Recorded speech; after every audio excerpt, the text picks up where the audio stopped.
Venom strikes stone where a god's face should be. Sigyn catches the drop in her wooden bowl, but her hands have been shaking for centuries now. The serpent coils above him, fixed there by gods who once called him brother. Each drop that escapes the bowl makes the whole earth tremble. How does a god end up chained beneath the earth by his own family? What crime could deserve an eternity of poison? Tonight, we trace the thread. Loki was never simply evil. He gave the gods their greatest treasures: Thor's hammer, Odin's spear, Freya's golden necklace. Then he burned it all down. The Norse understood something modern stories often forget. The one who makes you laugh, and the one who destroys you can be the same person. Was Loki born to betray the gods, or did the gods create their own destroyer? That question echoes through 1,000 years of storytelling. Get comfortable now. Pull your blankets close. This is a story the Vikings told on the longest winter nights, when darkness lasted for months. If you fall asleep before the trickster meets his fate, the old gods won't mind. They've watched over dreamers since the first frost touched the world. Our story begins at the roots of the world tree, where fire and ice first met. And from that meeting, a creature of both was born. Loki's father was Farbauti, a giant whose name meant cruel striker. His mother Laufey was gentler. Her name meant Leafy Island. Fire and leaf, violence and tenderness. From his first breath, Loki carried two worlds inside him that could never be at peace. Among the giants, he was too small, too clever to prove strange. They valued brute strength. Loki offered riddles and shape-shifting and schemes. Then one day, Odin came to Jotunheim. The All-Father saw something in the young giant's eyes, not loyalty, but usefulness. Perhaps that was the first mistake. They swore a blood oath. Odin and Loki, god and giant, bound wrist to wrist. Their blood mingled and made them brothers in the way the Norse honored most. Asgard opened its gates for the trickster. Golden halls, endless feasts, warriors who'd laugh at his jokes and forget he wasn't truly one of them. Heimdall watched from his post on the Bifrost. The golden-toothed guardian never trusted Loki. His eyes could see across 9 realms, and he saw trouble walking in. But Odin overruled every objection. He needed Loki's cunning. The giants were always scheming, and who better to out-scheme a giant than one of their own? So the trickster settled into his new home among the gods. He made himself indispensable. And for a while, a golden while, it almost worked. Loki's first great act among the gods was not a trick at all. It was a rescue. Thor had lost his hammer to a frost giant named Thrym. Without Mjolnir, Asgard lay defenseless. The giants could march through the gates unopposed. Every god turned to Loki, the only mind sharp enough to fix this. Thrym's price was simple and impossible. He demanded Freya's hand in marriage. The goddess of love would sooner burn Asgard herself than marry a giant. Loki's solution was so outrageous that Thor nearly killed him for suggesting it. But desperation makes gods do desperate things. Thor would go to Thrym's hall disguised as Freya. A wedding veil, a bridal gown, and enough perfume to drown a whale. Loki would be his handmaiden. The chariot carried 2 very unusual brides across the frozen wastes of Jotunheim. Thor's fists kept clenching beneath his silk sleeves. Thrym welcomed his bride with a feast that could feed an army. He never noticed that Freya ate an entire ox, ate salmon, and drank 3 barrels of mead. When Thrym lifted the veil for a kiss, he stumbled back from the burning fury in those eyes. Loki smoothly explained that Freya hadn't slept in 8 nights from longing. The moment Thrym placed Mjolnir on the bride's lap to bless the marriage, as custom demanded, Thor's hand closed around the handle. The disguise fell away like burning paper. Thunder shook the giant's hall to rubble. Every frost giant at that wedding learned why the gods feared Thor, and why they should never have stolen from him. Asgard celebrated for days. Thor got his hammer back, but the gods remembered who saved them. For once, every toast was raised to the trickster. That warmth in Loki's chest, acceptance, belonging, pride. He chased it like a drug for centuries. each scheme designed to make them need him again. His next great mischief started with scissors. One night, while Sif slept, Loki crept into her chambers and cut off every strand of her golden hair. No one knows why he did it. Jealousy, boredom, spite, or perhaps he simply wanted to see what would happen. That impulse defined him. Thor found Loki before noon. The thunder god's hands around the trickster's throat left no room for clever words. Fix it, or die. Simple as that. Loki fled to the underground realm of the dwarves, the greatest craftsmen in all the 9 worlds. Masters of metal, bone, and enchantment, the sons of Ivaldi worked first. They spun gold finer than spider silk and wove it into living hair that would grow from Sif's scalp as if it had always been hers. But they didn't stop there. Alongside the golden hair, they forged Gungnir, a spear that never missed its mark, and Skidbladnir, a ship that could sail any sea and fold to fit a pocket. A wiser god would have taken these treasures home and counted himself lucky. Loki looked at 3 perfect gifts and thought, I can get more. He found 2 other dwarves, Brokkr and Sindri, and made a wager no sane creature would accept. He bet his own head that they couldn't match the sons of Ivaldi. His head. Loki wagered his own head against their skill. Even for a shapeshifter, it was a breathtaking gamble. Arrogance dressed as confidence. Sindri placed a pig's skin in the forge and told Brokkr to work the bellows without stopping. No matter what happened, don't stop. The fire must stay perfect. Loki couldn't let them succeed. He transformed into a biting fly and stung Brokkr's hand. The dwarf flinched but kept pumping. The bellows never faltered. From the forge came Golanbursti, a boar made of living gold, bristles blazing like sunrise, fast enough to outrun any horse across land or sea or sky. The second forging began. Sindri placed gold in the fire. Again Brokkr pumped. Again the fly attacked, this time biting Brokkr's neck until blood ran down his back. From the second forging came Draupnir, a golden arm ring that would drip 8 identical rings every 9th night. Wealth without end. The third and final forging. Iron this time.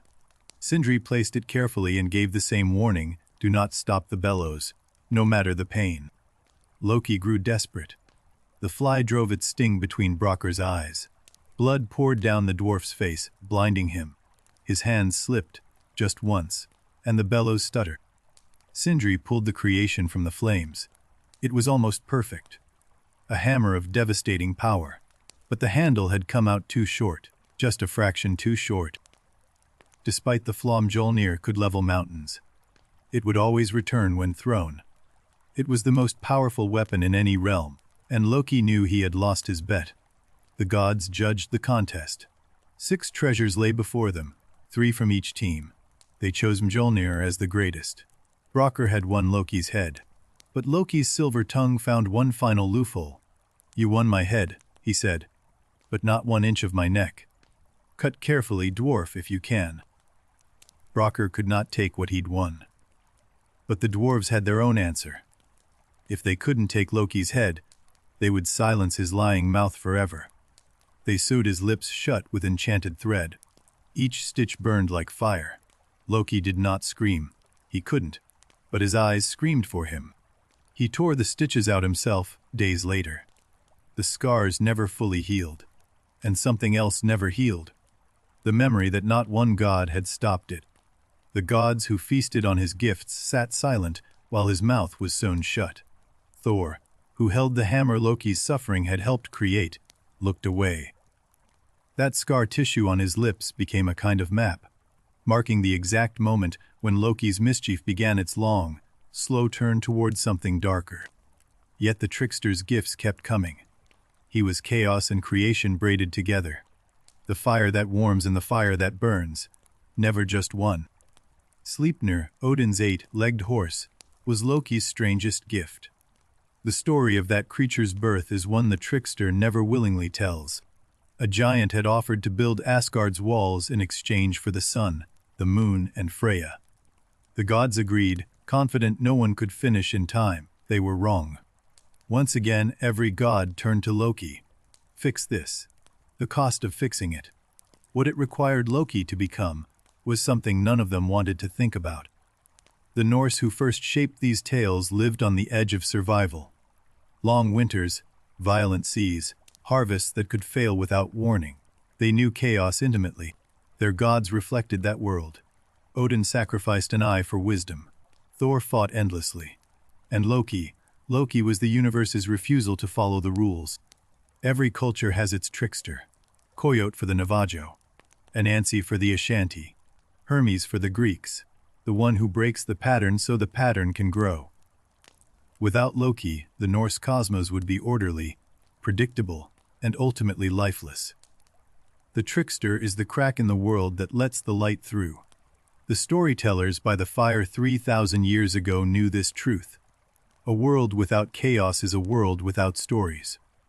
And they needed their stories to survive the dark. Months after the Mare incident, Loki returned to Asgard leading an 8-legged foal. He placed it before Odin without a word. The silence said everything. Odin accepted the horse and rode it across all 9 realms. Sleipnir became legend. No one ever thanked Loki for what it cost him to create it. The trickster had a private life the gods preferred to ignore. In the iron forests of Jotunheim, a giantess named Angrboda waited for him with amber eyes and a knowing smile. Together they had 3 children. Not gods. Not giants. Something older and stranger, creatures shaped by prophecy before they drew their first breath. Fenrir came first, a wolf pup with golden eyes and an appetite that grew faster than his body. He ate everything placed before him and howled for more. Jormungandr hatched from something that should not have contained life. A serpent so long that by the time the gods found him, he'd already begun to encircle the world. And then came Hel. Half her face was a maiden's beauty, pale and perfect. The other half was death itself, gray flesh clinging to visible bone. Word reached Asgard. Odin consulted the runes, read the prophecies, and what he saw there turned his remaining eye cold with dread. Loki's children would end the world. Fenrir would swallow the sun. Jormungandr would poison the sky. Hel would raise the dead to march on heaven. The gods acted swiftly and without mercy. They came to Angrboda's cave while Loki was away. They took the children by force. Odin threw Jormungandr into the deepest ocean. The serpent sank and grew until its body wrapped around the entire world, tail gripping its own jaw. Hel was cast down to the realm beneath the roots of the world tree. There she was given dominion over the dead. All those who died of sickness, old age, or without honor in battle. Fenrir they kept in Asgard chained. The gods believed they could control him. Only Tyr, the god of war, was brave enough to feed the growing wolf. Each chain they forged, Fenrir snapped like thread, iron, steel, enchanted metal. The wolf grew and the gods' fear grew faster. In desperation, Odin sent to the dwarves again. Forge something unbreakable. The dwarves created Gleipnir, a ribbon thin as silk, made from impossible things. The sound of a cat's footfall, the beard of a woman, the roots of a mountain, the breath of a fish. 6 impossible ingredients woven into an unbreakable strand. Fenrir was no fool. When the gods presented the delicate ribbon, the wolf's golden eyes narrowed. A silk ribbon after chains of iron. This was a trap. Fenrir agreed to be bound, on one condition. A god must place a hand in his mouth as a pledge of good faith.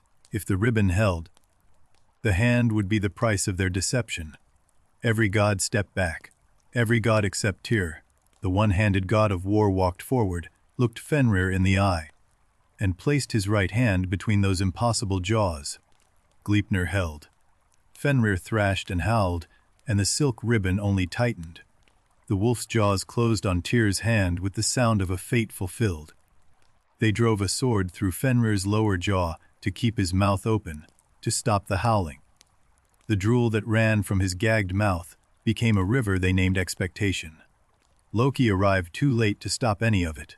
He found his children scattered across the cosmos, drowned, exiled, chained.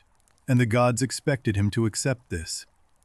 Something fundamental broke in the trickster that day. The smile stayed. It always stayed. But the warmth behind it died like a candle in a storm. He continued to help the gods. He continued to scheme and trick and entertain. But each act of service now carried a hidden weight, a ledger being quietly kept. Years became centuries. Loki's pranks grew sharper, meaner. Where once he'd cut hair, now he cut deeper. The gods laughed less at his jokes. Balder was the one god Loki could not corrupt with bitterness. The beautiful one, the beloved. Balder smiled at Loki when no one else would. Then Balder began having dreams. Dark dreams. Dreams where he saw his own death in vivid, terrible detail. He woke screaming night after night. Frigg heard her son's terror and did what any mother would. She traveled to every corner of every realm, asking everything that exists to swear never to harm Balder. Water swore. Iron, stone, disease, every serpent, every blade, every poison, all swore. Balder became invulnerable. The gods made a game of it. They threw stones and spears and axes at the shining god, laughing as everything bounced off harmlessly. Balder stood in the center, radiant and untouchable. Almost. Loki watched from the shadows with those unreadable green eyes. Not every substance in the 9 worlds had sworn that oath. And the trickster had already found the exception. Loki found the mistletoe growing on an oak tree west of Valhalla. So small, so tender. The one living thing Frigg forgot to ask. Why the mistletoe? Some say Frigg thought it too young, too small to threaten anyone. Others say she loved it too much to burden it with an oath. Loki shaped the mistletoe into a dart. His clever fingers worked the soft wood into something sharp and purposeful. A weapon made from a kiss plant. The gods were still playing their game when Loki returned. Balder stood in the center laughing, catching axes like flowers. Blind Hodder stood apart. Loki approached Hodder with a friend's warmth. Why don't you throw something too? Here, I'll guide your hand. Show your brother you honor him. Hodder smiled, grateful, trusting. He drew back his arm with Loki's hand steadying his aim. The dart left his fingers in a gentle arc toward the god of light. The mistletoe struck Balder's chest.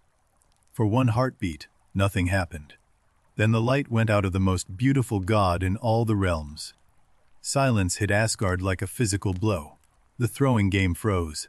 Every god, every creature, every leaf on every tree stopped moving. Balder lay still on the ground. Frigg's scream shattered the stillness. A mother's grief, raw, animal, infinite. The sound of it cracked stone walls and made the world tree tremble to its deepest roots. Hodder stood with empty hands, understanding arriving like poison. His brother, his own hands. The dart he had thrown with such innocent love. Where was Loki? Gone. Vanished like smoke from a snuffed candle. The guiding hand had withdrawn the moment the dart flew true. They built the funeral pyre on Balder's own ship, Hringhorni, the largest ship ever made, and even it seemed too small to hold the grief of every living thing. Thor consecrated the pyre with Mjolnir held high. His hand shook. The thunder god who feared nothing could not stop his own tears from falling on the sacred wood. Odin leaned close to his dead son's ear and whispered something. No god heard what the All-Father said. That secret went with Balder into the flames. Nanna, Balder's wife, climbed onto the pyre beside him. Her heart broke so completely that she simply died, choosing to follow her husband into death rather than live without him. The ship was pushed to sea. The flames rose. Every creature in the 9 realms wept for Balder. Gods, giants, humans, dwarves, even the stones and rivers mourned. But Frigg was not ready to surrender. She asked the gods, "Who among you will ride to Helheim and beg my daughter-in-law Hel to release Balder?" Hermod the brave volunteered. He mounted Sleipnir, Loki's child, carrying a messenger to undo Loki's crime, and rode 9 days downward through darkening valleys. Hel received Hermod in her grey hall. Balder sat beside her, pale and diminished, his golden light reduced to a faint ember. Even in death, he managed a sad smile. Hel's terms were precise. If every living thing in all the realms wept for Balder, she would release him. Every single thing. One dry eye and he stayed. The gods sent messengers everywhere. Weep for Balder. Weep and bring him back, and everything wept: men, gods, beasts, stones, trees, metals. Everything. Everything wept except one. In a dark cave a giantess named Thok sat with dry eyes. "Let hell keep what she has," she said. "I weep no tears for Balder." Every god knew. Those dry green eyes, that defiant refusal. Thok was Loki in disguise. He had killed Balder twice, once with mistletoe, once with a refusal to mourn. Balder would remain in Helheim until the end of the world, the most beloved god gone forever. Because one creature's grief had curdled into something unforgivable. Asgard burned with rage, not the hot rage of battle but the cold fury that precedes execution. The gods wanted blood. They wanted Loki's blood. But first came something worse than violence.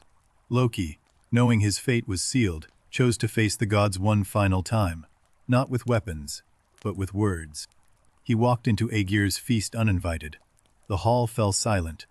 Loki stood among gods who wanted him dead and smiled his scarred, terrible smile. "I remember when you swore an oath, All-Father," Loki said to Odin, "that you would never drink unless a cup was poured for me as well. Has your memory faded with your eye?" They gave him a seat and a cup. That was their mistake. What followed was the most devastating verbal assault in all of Norse mythology.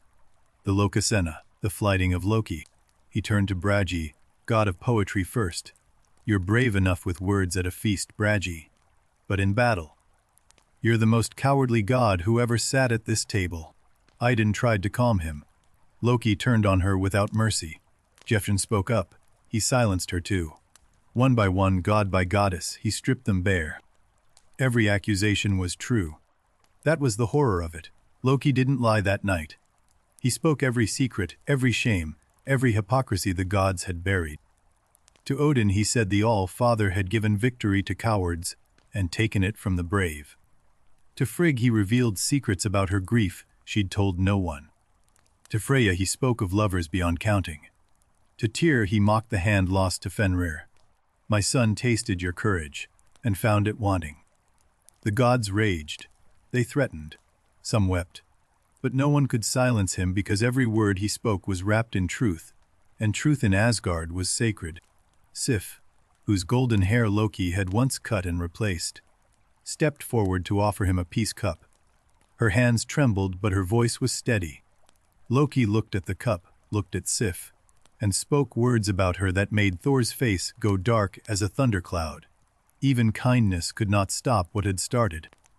Thor's voice cut through the hall like his hammer through a giant's skull. "Silence, deviant. Or Mjolnir will silence you.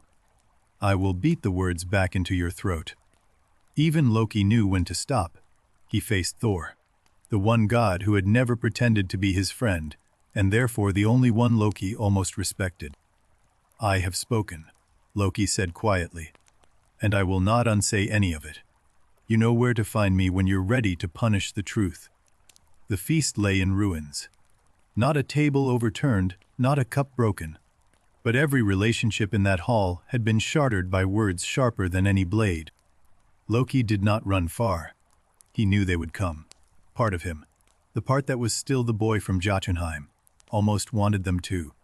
He built a house on a mountain with doors facing all four directions, so he could see them coming from any approach. The trickster's last home was a watchtower. During the day he took the form of a salmon and hid in the waterfall's pool. Cold water, swift currents, a fish's simple mind, temporary peace from a god's complicated guilt. One evening by the fire, Loki wove something from linen threads. A net, the first fishing net ever made, even in hiding. The trickster's mind could not stop inventing. He heard them coming. Gods are not subtle hunters. Loki threw the net into the fire and plunged into the waterfall. But fire doesn't destroy patterns, it reveals them. Kvasir, wisest of the gods, knelt beside the ash and read the net's pattern like a rune. Within the hour, they had woven a copy. The trickster's own invention would catch him. They dragged the net through the waterfall pool 3 times. Twice the salmon escaped. The third time, Thor waded in himself and grabbed the fish with bare hands. The salmon twisted in Thor's grip, scales flashing green, and then Loki was himself again. Wet, gasping, held in a god's iron embrace. The running was over. The Norse listeners, who first heard this tale, around their longhouse fires would have recognized something deeper in Loki's capture, a truth about their own world. In their world, the worst crime was oath-breaking. A man who broke his word was lower than a thrall. Loki had broken every oath, every bond of kinship, every sacred trust. Yet even oath-breakers had their place in the Norse cosmos. Destruction was part of the cycle, winter leading to spring, death feeding new life, chaos making room for order. The skalds, Norse poets who memorized these tales word for word, sang Loki's story not as a warning but as a reckoning. Every feast needs its end, every golden age must fall. The Vikings understood in their bones what comfortable civilizations forget nothing lasts. Not gods, not worlds, not even the world tree, only the stories survive. They dragged Loki deep into the earth, to a cave beneath the roots of the world. 3 flat stones waited there like an altar to justice, or revenge. The gods had captured Loki's 2 sons by Sigyn, Vali and Narfi. What they did next was the cruelest act any god committed in all the Norse tales. They transformed Vali into a wolf. Maddened, unrecognizing, the wolf's son tore his own brother apart. Then the gods used Narfi's entrails as chains to bind Loki to the stones. Skadi, the frost giantess who had her own grudge against Loki, placed a serpent above his face. Its venom would drip onto him for all eternity. The gods departed. They had bound the trickster, punished the oathbreaker, avenged the beloved dead. Justice was served. But was it justice? Sigyn stayed. She was not commanded to. No god ordered her vigil. She simply would not leave the man she loved to suffer alone, whatever he had done. She held the bowl above his face and caught every drop. When it filled, she turned away to empty it. In those brief moments, the venom found his skin. His writhing shook the foundations of the world. Mortals above felt the ground tremble, and called it earthquake. They never knew it was a god screaming beneath their feet. Centuries passed in that cave. The serpent never tired, the venom never stopped, and Sigyn never left. Her devotion became its own kind of mythology. What did they talk about in those endless dark hours? Did she forgive him? Did he apologize? The old stories never say. Some silences are sacred. Above in the world of mortals, life went on. Seasons changed, kings rose and fell. Children were born who would grow old, telling the trickster's tale around winter fires. At Asgard, the absence of chaos created its own kind of emptiness. No prank disrupted the feasts. No clever voice offered outrageous solutions. Order reigned, and it tasted like dust. Odin sat on Hlidskjalf and watched the bound god through the roots of the world. What the All-Father thought, his ravens could not say. Thor sometimes stood at the edge of the great chasm and listened. Far below, he could hear the faintest echo of writhing chains. He never went down. Deep beneath the roots, Loki felt every tremor of the world above, felt the seasons, felt the slow dying of hope. But he also felt something else growing, patience. Fenrir felt his father's pain through the earth. The great wolf strained against Gleipnir, and for the first time in centuries, the magical ribbon creaked. Jormungandr stirred in the deep ocean. The world serpent's coils tightened around Midgard, and fishermen reported waves where no wind blew. Hel, in her grey kingdom, began preparing. She counted her dead warriors. She inspected Naglfar, the ship built from the fingernails of corpses. It was nearly complete. The signs gathered slowly, the way a storm builds beyond the horizon. Fimbulwinter was coming. 3 winters without a summer between them. The beginning of the end. Brothers killed brothers. Fathers killed sons. The bonds of kinship dissolved like frost in fire. Humanity tore itself apart before the gods even began their war. The sun and moon ran faster across the sky. The wolves that had chased them since the world began, Skull and Hati, were gaining. Soon there would be no light left to chase. Heimdall stood on the Bifrost with Jallarhorn pressed to his lips, watching, waiting. His golden eyes saw what was coming before anyone else. And what he saw made even the watchmen tremble. Then the earthquake that wasn't an earthquake. The ground split open. Chains forged from a dead son's body snapped like rotted thread. Loki rose. Sigyn stood in the ruins of the cave, bowl still in her hands. She watched him rise and said nothing. Her work was done. What came next was his alone. Fenrir broke free the same moment his father did. Glipnir, woven from impossible things, finally met an impossible force. The wolf's jaws opened from earth to heaven. Jormungandr released its tail. The moment the world serpent let go, the seas boiled and every coastline on earth was swallowed by waves taller than mountains. Hell opened the gates of her kingdom. The dead marched out, millions of them, gray and silent, their feet making no sound on the frozen ground. Nagfar set sail at last. Loki stood at the prow of the death ship, face lifted to the wind, scarred lips smiling. Behind him, an army. Ahead of him, the gods who had chained him. Ragnarok had begun. Heimdall blew Jallarhorn at last. The sound reached every corner of every realm, a note so pure and terrible that even the dead paused to listen. The gods rode to war. Not with hope. They had none. Every god knew Ragnarok's outcome. They rode because there was nothing else left worth doing. Vigrid, the final battlefield, stretched 100 leagues in every direction. Fire giants from Muspelheim marched from the south. Loki's army from the north. The gods stood between. Odin charged Fenrir, father of gods against son of the trickster. Gungnir, forged because of Loki's mischief, thrust at the wolf whose existence was also Loki's doing. Fenrir swallowed Odin whole, the All-Father, the Rune Master, the one-eyed seeker of wisdom. Gone in a single snap of jaws he had tried to chain since the wolf was a pup. Thor found Jormungandr, the thunder god and the world serpent, enemies since time began, destined to destroy each other. Mjolnir met Scales, and the sky split apart. Thor killed the serpent. Mjolnir crushed Jormungandr's skull with a blow that echoed through all 9 realms. But the venom was already in the thunder god's veins. 9 steps. Thor walked 9 steps from the serpent's corpse before the venom claimed him. The god of thunder fell face, first into the battlefield mud, and the thunder stopped. Across the battlefield of the dead and dying gods, 2 figures found each other through the smoke. Loki and Heimdall. The trickster and the watchman, the end of an old hatred. Heimdall had never trusted Loki. From the first day the trickster walked through Asgard's gates, the watchman's golden eyes had seen the disaster to come. He had been right all along. They fought without words.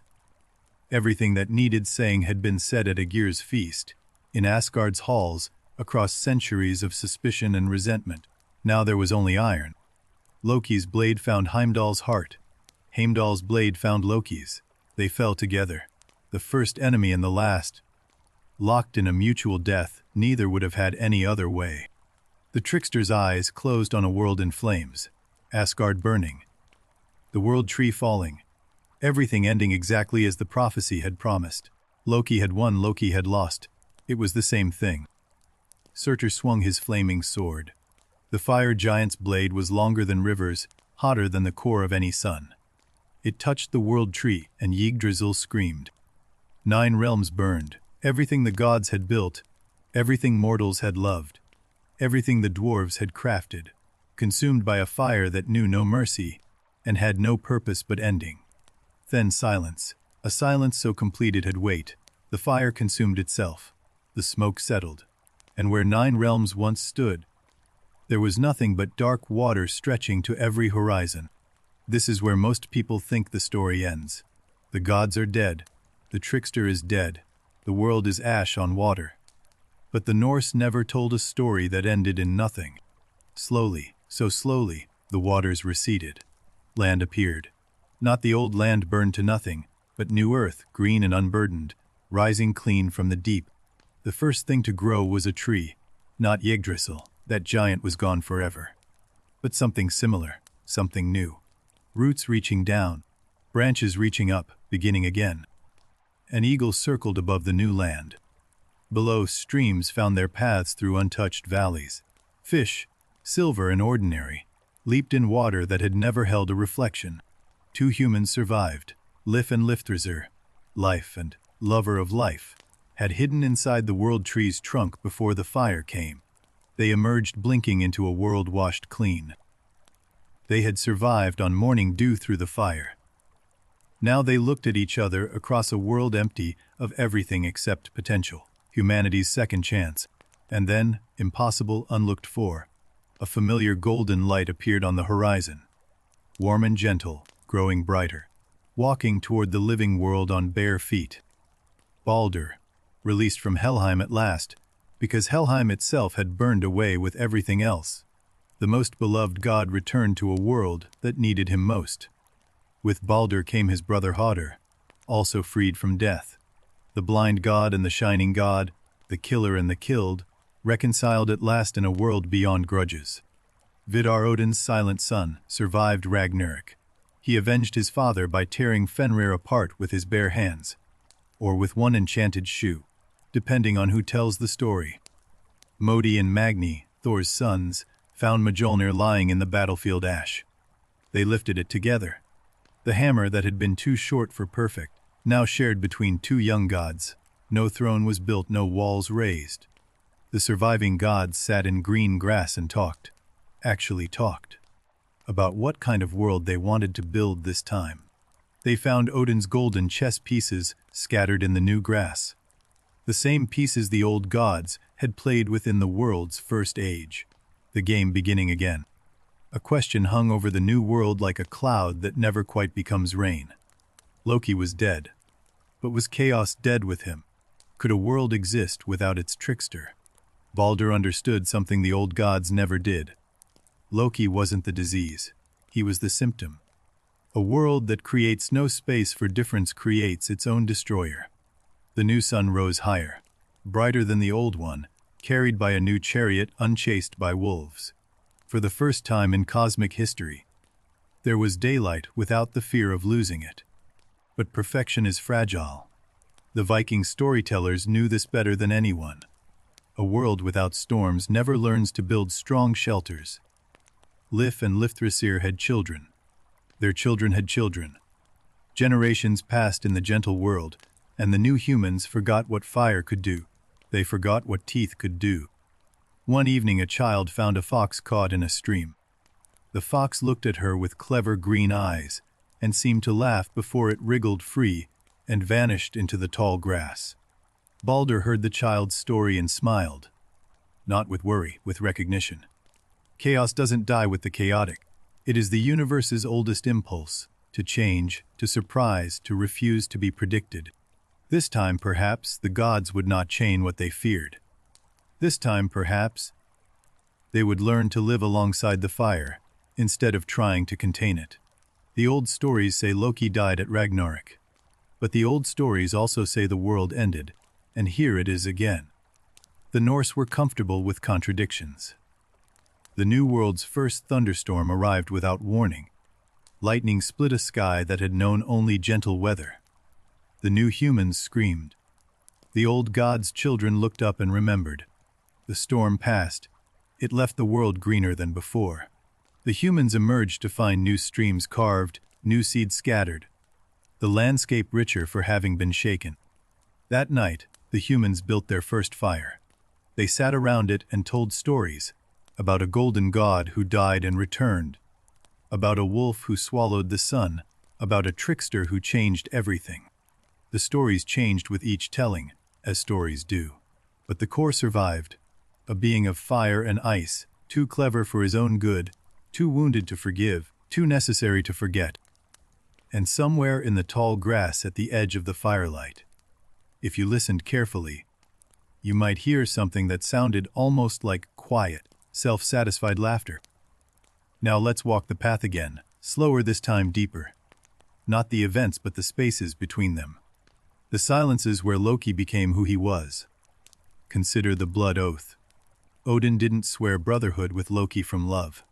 He swore it because the trickster was useful, a tool given a seat at the family table. Every time a crisis struck, the gods blamed Loki or demanded his help, often both. Fix the wall problem. Fix the hammer problem. Fix everything, and be grateful we let you stay. He was never given a domain. Thor had storms. Odin had wisdom and war. Freya had love. Heimdall had the bridge. Loki had nothing that was his, not even a proper title. Shapeshifter, Silvertongue, Sky Treader, Lee Smith. The names others gave him were descriptions of what he could do, never of what he was. Useful labels for a useful creature. The cruelty was casual. That's what made it so effective. Not grand pronouncements of exile, but small daily reminders that he was tolerated, not accepted. His children received the same treatment, amplified. Fenrir chained for what he might do. Jormungandr drowned for what he might become. Hel exiled for what she looked like. Imagine watching your children dragged away by your friends. Imagine them telling you it was necessary. Imagine them expecting you to understand, to continue serving. None of this excuses what Loki did. Baldur was innocent. The mistletoe was a choice. But understanding how a fire starts is different from lighting the match. The Norse poets who composed these tales refused easy answers. Loki was villain and victim, destroyer and creator, the worst and most necessary thing in the cosmos, all at once. Think about the dwarves' workshop. Loki gambled his own head to win treasures for the gods who mistreated him. He risked everything for people who would never risk anything for him. Sif's golden hair. Yes, he cut it. But he replaced it with something more beautiful than the original. Destruction followed by creation, his eternal pattern. Sleipnir cost Loki something no other god would have paid. He changed his very nature, his body, his dignity, and the gods accepted the gift without acknowledging the price. The sewn lips left scars that never healed. But the deeper wound was watching gods feast on treasures bought with his pain, while not one of them said, this was wrong. Each slight was small enough to dismiss, each cruelty just reasonable enough to justify. The pattern only becomes visible when you step back far enough, and by then, Baldur is already dead. Breathe with me now. Feel the pillow beneath your head, the weight of blankets. We've been walking through heavy stories, and the path is about to grow gentler. The trickster's story has a rhythm like the sea, crashing waves of drama, then long stretches of quiet swell. We're in the swell now. Let it carry you. Loki's story asks uncomfortable questions, because comfortable questions don't make good myths. They don't survive 3,000 years of retelling. Was Loki born wicked, or was wickedness the only role Asgard left for him? The myths hold both possibilities in balance, refusing to choose. That refusal is their genius. Thor never understood Loki. That was the tragedy between them. The thunder god lived in a world of clear right and wrong, and Loki existed in every shade of gray. Yet Thor was the one who came closest to genuine affection. His anger at Loki was real, because the friendship had been real. You can only betray someone who trusted you. Odin saw Loki more clearly than anyone, and that clarity was its own cruelty. The All-Father used the trickster knowingly, accepting the destruction that would eventually come, because the benefits came first.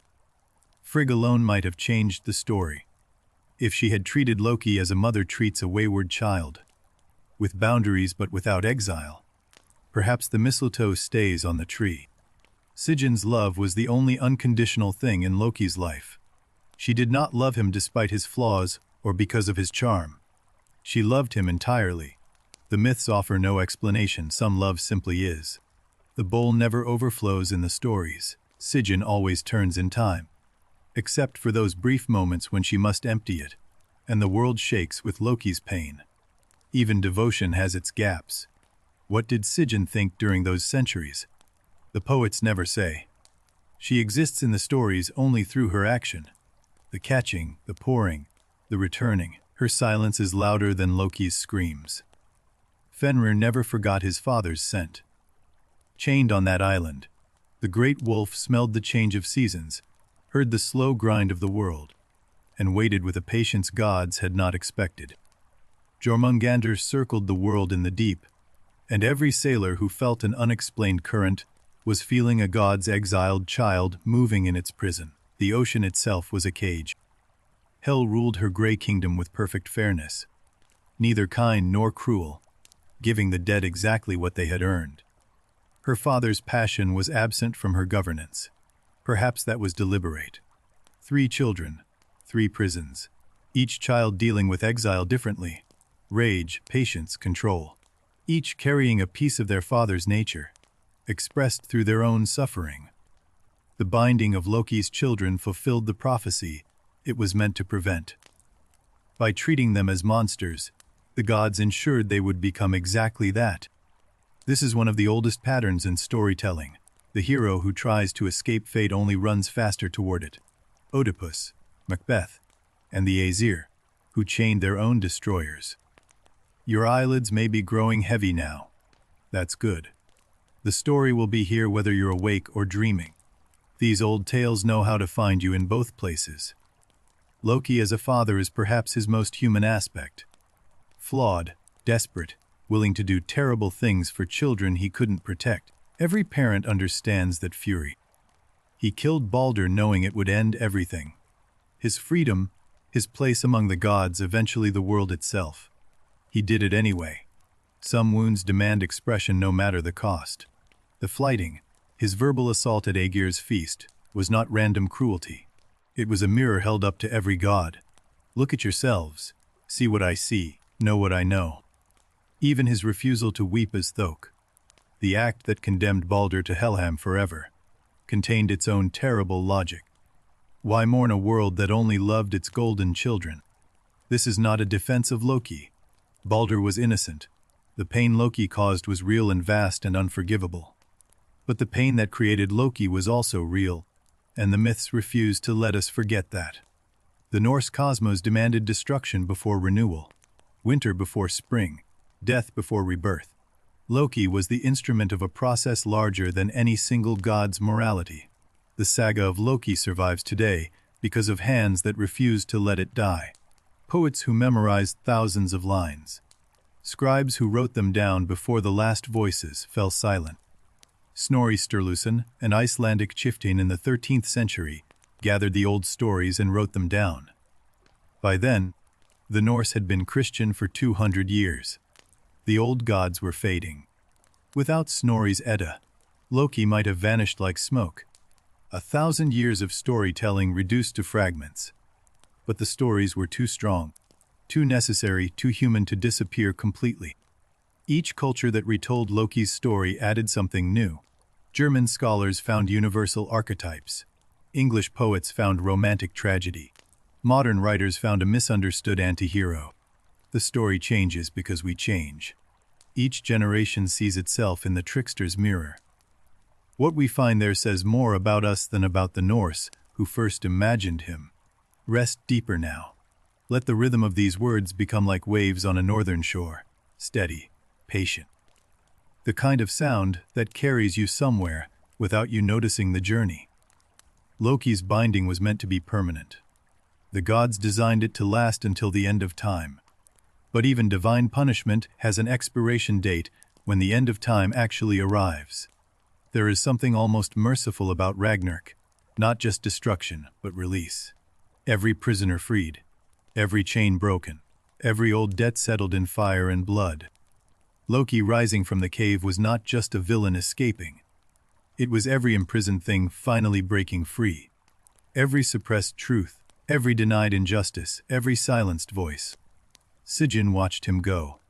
The woman who held the bowl for centuries could have begged him to stay. She didn't. Even unconditional love knows when its work is done.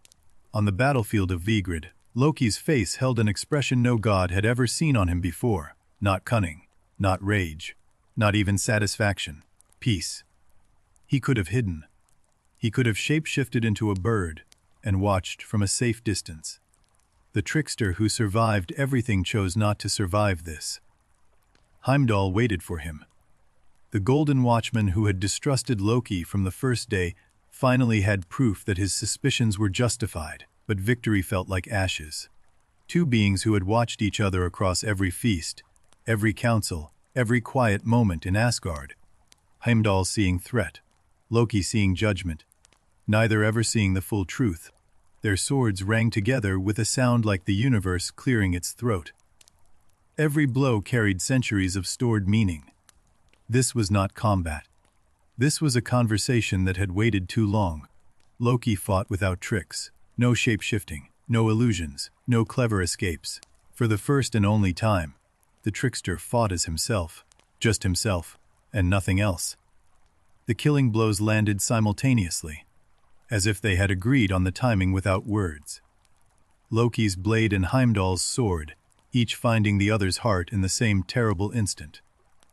The trickster's last breath carried something that might have been a word, or a laugh, or the sound a fire makes when it finally finds peace with its own extinguishing. Let your breathing slow now, in through the nose, out through the mouth. The battle is over. The fire is settling. Everything that needed to happen has happened. In the silence after Ragnarok, before the new world rose, there was a moment of absolute nothing. Not darkness or light, not cold or warm, just the pause between exhale and inhale. The new world that rose from the waters carried echoes of the old one, but softer, kender, as if the violence had burned away the sharp edges and left only what mattered. Baldur walked through that new world without guards or walls. The god who had been killed by secrets now lived in a world where everyone could see everything. Transparency is paradise. The children of the new world grew up hearing Loki's name spoken, not with hatred, but with the complicated tone reserved for necessary storms and difficult relatives. His name became a word for clever solutions that carry a cost, for beautiful trouble, for the kind of change that hurts before it heals. Loki entered the language the way fire enters a forest. The stars rearranged themselves in the new sky. Some say one constellation formed the shape of a grinning face with scarred lips. But that might just be the kind of story a trickster would want told. Foxes multiplied in the new world. Red, furred and green-eyed, always at the edges of settlements, never quite tame, never quite wild. The children fed them and the elders exchanged glances. Fire itself became sacred in the new world. Not worshipped but respected, tended carefully, never taken for granted. Understood as something that serves and destroys with equal enthusiasm. The net Loki invented, the first fishing net, survived Ragnarok as an idea. New world humans reinvented it independently, as if the concept was embedded in the fabric of reality itself. Every practical joke told in the new world carried an echo of the old trickster. Every lie that revealed truth. Every disruption that led somewhere better than the planet ruined.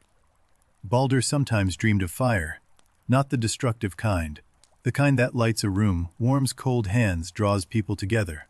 In his dreams, the fire had green eyes. He was never afraid. Modi once asked Vidar if Loki had loved anything. Vidar, who spoke rarely and never without weight, said 3 words: "I loved poorly." He loved poorly. Loved with jealousy instead of trust.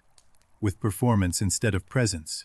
With grand gestures instead of quiet constancy. He loved the way fire loves, consuming what it touches. Sigyn loved differently, steady as stone, patient as a river wearing through rock. She never asked Loki to change because she understood that fire cannot become water without ceasing to be fire. The new world had no trickster god because it didn't need one. Chaos came naturally now, in storms and foxes, in children who asked difficult questions their parents couldn't answer. Perhaps that was Loki's ultimate gift. Not the treasures or the tricks, but the demonstration that chaos can exist without a single being to blame it on. It belongs to everyone. Your body is growing heavier now, sinking into warmth.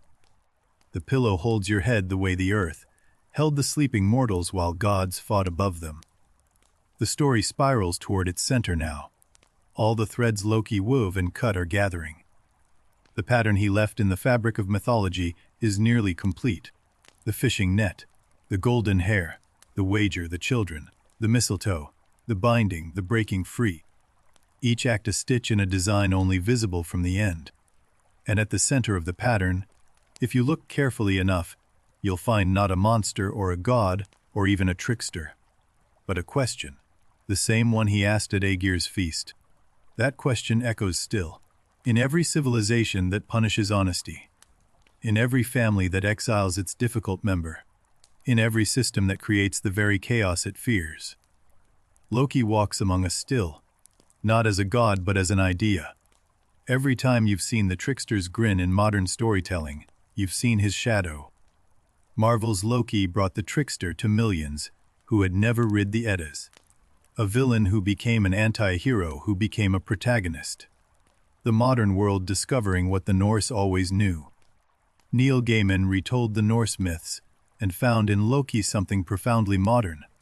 The outsider who performs belonging without ever truly being accepted. Social media before social media. Psychologists see in Loki the shadow archetype, the part of ourselves we exile and punish, which then returns to destroy us. Carl Jung would have recognized the pattern instantly. Climate change, artificial intelligence, social upheaval.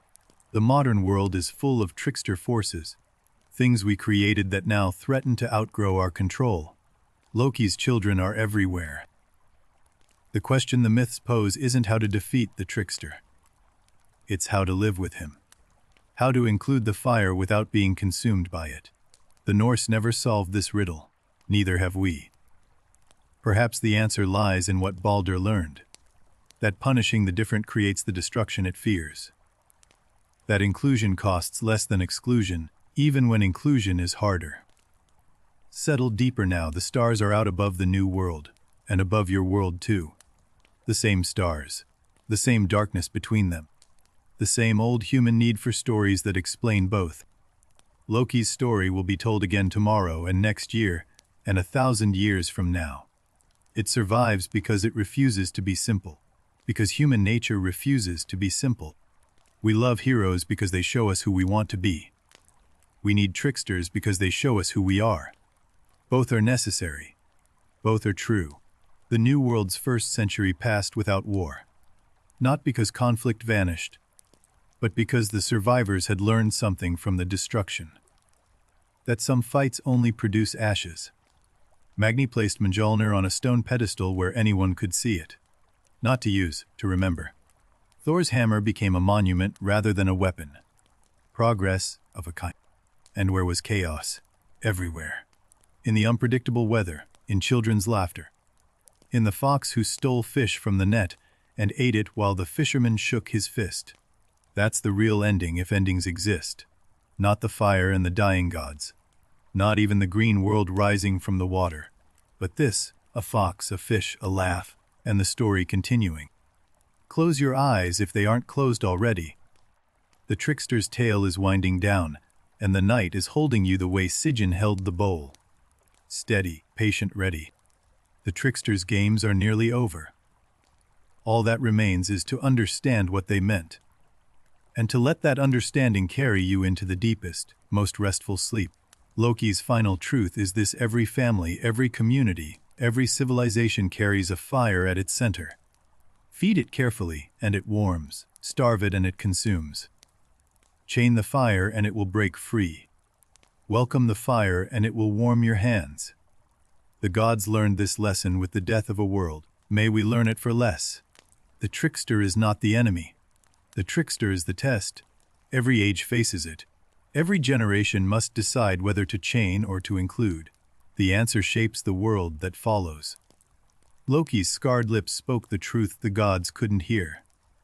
His green eyes saw the future they wouldn't face. His fire warmed a world that only mourned him when the warmth was gone. Rest now. The trickster's games are played. The fire has found its peace. And somewhere, in the stars, in the foxes, in the part of you that questions everything, Loki smiles. What does the trickster mean? Not what he did. We know that. But what he is. Why every culture on Earth, independently, created someone like him. Order without chaos is a prison. Chaos without order is a storm. The trick, the real trick, is the balance. And Loki is the weight that tips the scale. Fire is the oldest metaphor for this. The same flame that cooks your food can burn your house. The same force that forges iron can melt cities. The difference is never the fire, it's the fireplace. The gods never built Loki a fireplace. They invited the fire in, and then blamed it for burning the furniture. The trickster without a place becomes a force without a limit. Breathe slowly now. These ideas are meant to settle like snow, gently, covering the sharp edges of the day, softening everything beneath a layer of quiet understanding. Loki as mirror. That's perhaps his deepest function. The trickster shows you your own hypocrisy, your own shadow, the gap between what you say and what you do. The gods hated him for it. People always hate the mirror more than the face it shows. Easier to break the glass than to change the reflection. Yet without the mirror, nothing improves. Without the voice that says, "This is wrong," the wrong becomes permanent. Loki's cruelty was also a form of diagnosis. The sickness was already there. Consider if the gods had listened to Loki at Aegir's feast, really listened, and changed, would Ragnarok have been necessary? The myths don't answer, but they let us wonder. The shapeshifter's greatest trick was never the transformations. It was making everyone else reveal their true shapes. Under pressure from Loki, every god showed who they really were. The sewn lips haunt this story more than any other image. The punishment was specific silence, the mouth that speaks truth. Every age has its own version of the needle and thread. Sigyn's bowl is the other image that endures, the one who stays when everyone else leaves. Love measured not in grand gestures but in the repetition of small, exhausting acts of care. Two images. Sewn lips and a catching bowl. Punishment for truth and devotion despite truth. Between them, they hold everything this myth has to say about love and honesty and power. Your thoughts are growing softer now, aren't they? Less defined. More like clouds than buildings. That's good. Let the edges dissolve. The story knows how to carry you from here. Loki teaches us that destruction and creation share a source. The hand that tears down can also build. The voice that wounds can also heal. The fire that burns also lights the way. The myth doesn't ask you to forgive Loki or condemn him. It asks you to see him completely. To hold the villain and the victim in your mind at once, without choosing. That ability, to hold complexity without collapsing it into simplicity, is rare and precious. The Norse cultivated it. Their myths are training grounds for that kind of thinking. The trickster existed so the cosmos could know itself honestly.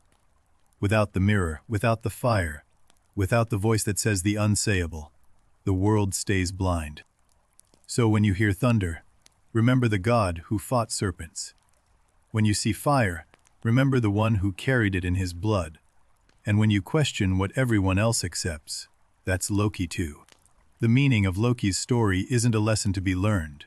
It's a fire to be tended, carefully, respectfully, with the understanding that some things are too important to ever fully control. 3,000 years after the first Norse voice shaped Loki's name by firelight, the trickster burns brighter than ever. Some fires refuse to go out. Every rebel in fiction carries Loki's spark. Every whistleblower who speaks truth to power. Every artist who breaks the rules to show us something real. The trickster's children are legion. The Norse gave us something no other mythology quite matches. A trickster who is both blood, brother to the king and architect of the kingdom's fall, inside the system and its destruction. Wednesday is named for Odin, Thursday for Thor, Friday for Frigg, but Loki has no day. Even in the calendar, the trickster exists in the spaces between. In Iceland, where the old stories were preserved, they say the northern lights are the Bifrost shimmering. And when the lights flicker green, someone always whispers the trickster's name. Volcanoes in Iceland still erupt without warning. The ground still shakes. The Norse who feel the tremors smile knowingly. Some stories explain the world better than science. The story outlived the religion that created it. The temples are gone. The sacrifices have ended. But Loki still walks through human imagination as if he owns the place. He probably thinks he does. Every time someone reads the Edda for the first time and feels complicated sympathy for the villain. That's the story working exactly as the skalds intended. 3,000 years and it still lands. Sleep is close now. Can you feel it? The way the edges of thought grow warm and soft, like embers settling. The trickster's fire banking down to something gentle and sustaining. The trickster's legacy is this: the fire never truly dies. It changes form. It finds new fuel. It lights new rooms in houses that haven't been built yet.